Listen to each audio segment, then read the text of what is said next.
నమస్తే, welcome to great Andhra. మనతో పాటు ఉన్నారు సీనియర్ పొలిటికల్ అనలిస్ట్ జిఆర్ మహర్షి గారు. నమస్తే సార్. నమస్తే చందన గారు. సార్, మనం కొన్ని రోజుల నుంచి మాట్లాడుకుంటూ ఉన్నాము.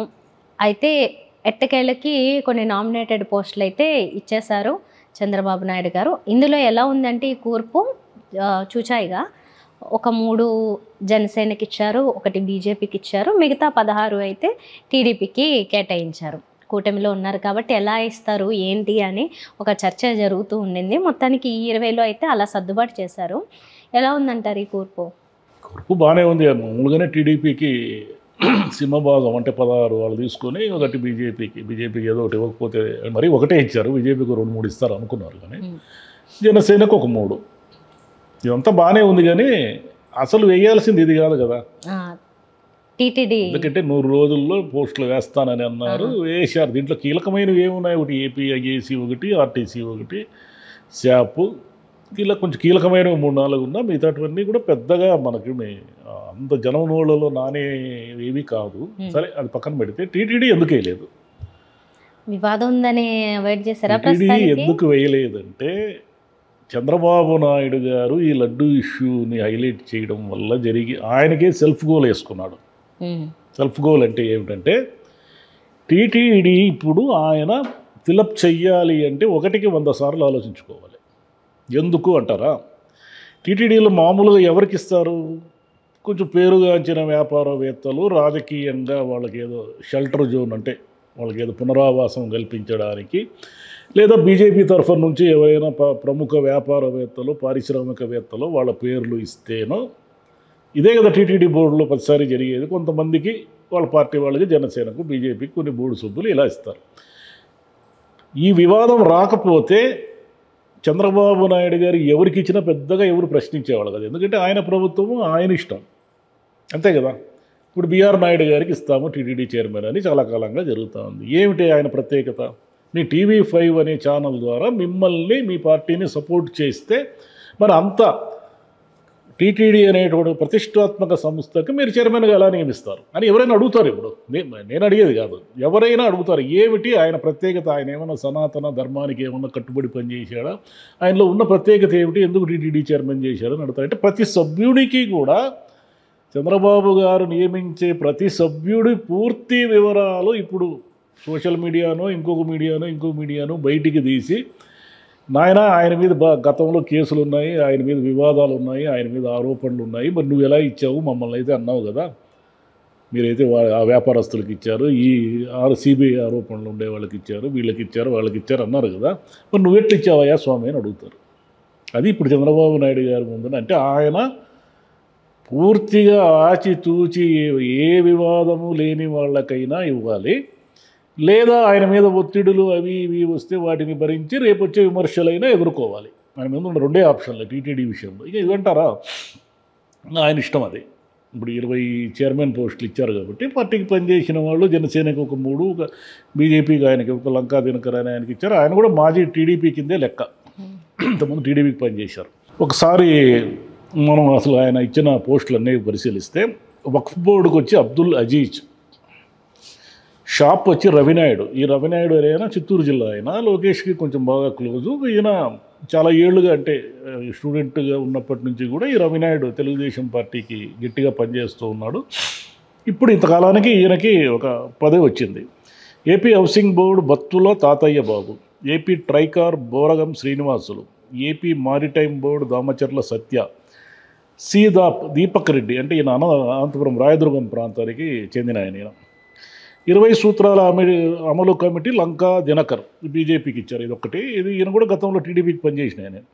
AP mark fed K Bangararaju, AP విత్తనాభివృద్ధి సంస్థ మన్నే Subbareddy, AP IIC Manthena Ramaraju, AP Padmashali corporation Nandam Abaddayya, AP tourism corporation Nookasani Balaji, APSRTC ఇది కొంచెం కీలకమైంది ఆర్టీసీ కొనకల్ల నారాయణ, ముందు పార్టీకి పనిచేశారు ఆయన. AP RTC vice chairman PS Muniratnam. ఈ పిఎస్ మునిరత్నం వచ్చి కుప్పంలో చంద్రబాబు నాయుడు గారికి బాగా కావలసిన నాయకుడు. కుప్పంలో ఈయన ఉన్నాడు కాబట్టి ఈయన ఆప్షన్స్లో ఆయన కొంచెం కీలకమైన నాయకుడు, పాత ఆయన. కానీ ఆర్టీసీకి మళ్ళీ చైర్మన్తో పాటు వైస్ చైర్మన్ నియమించడం అనేది కొత్త విషయం.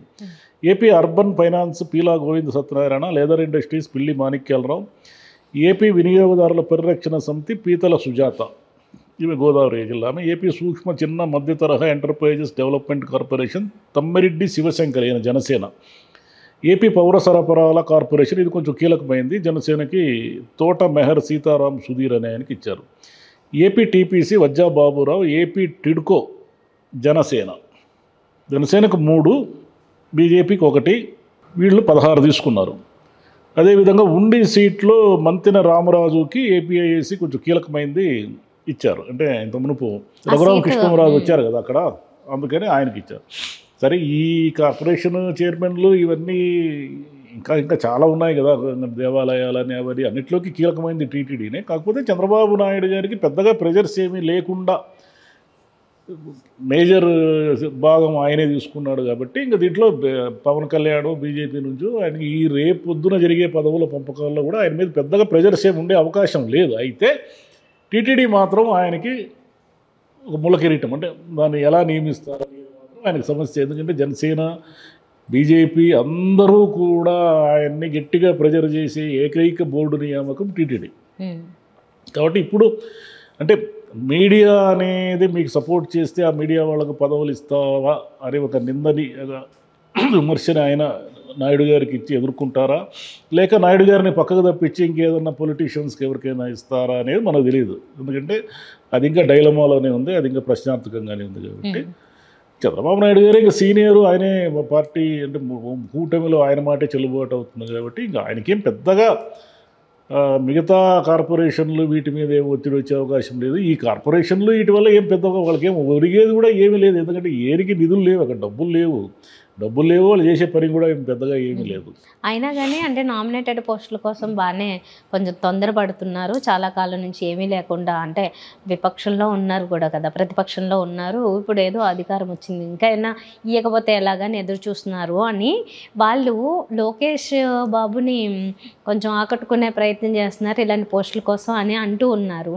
మరి ఇందులో పోస్టులు ఏవేవైతే ఎక్కువ వచ్చాయో అది అంటే ఈయన సిఫార్సు మేరకు వచ్చాయా, మామూలుగా సెలెక్ట్ చేశారా, ఎట్లా? లోకేష్ గారి మాట బాగానే చెల్లుబాటు అయినట్టుంది. ఎందుకంటే దాంట్లో చాలా పేర్లు, ఇప్పుడు ఉదాహరణకి రవినాయుడు పేరు చెప్పానే, రవినాయుడు మొన్న లోకేష్ పాదయాత్రలో ఆయన వెంటే తిరిగాడు కంప్లీట్గా.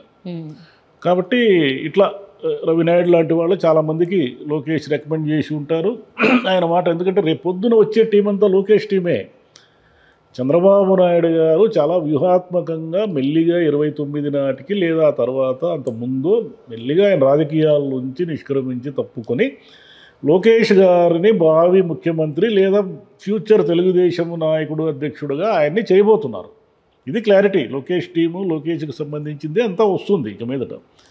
కాబట్టి ఆయన మాట చెల్లుబాటు కాకుండా ఉండే ప్రశ్నే లేదు. కాకపోతే వీళ్ళు పదవులు తీసుకున్న వాళ్ళందరికీ ఏమిటంటే అదొక ప్రెస్టేజ్ ఇష్యూ. దీనికి తోడు ఈ రాజకీయ అవినీతి అనేది ఇక్కడి నుంచి స్టార్ట్ అవుతుంది. రాజకీయ అవినీతి అంటే ఏమిటి?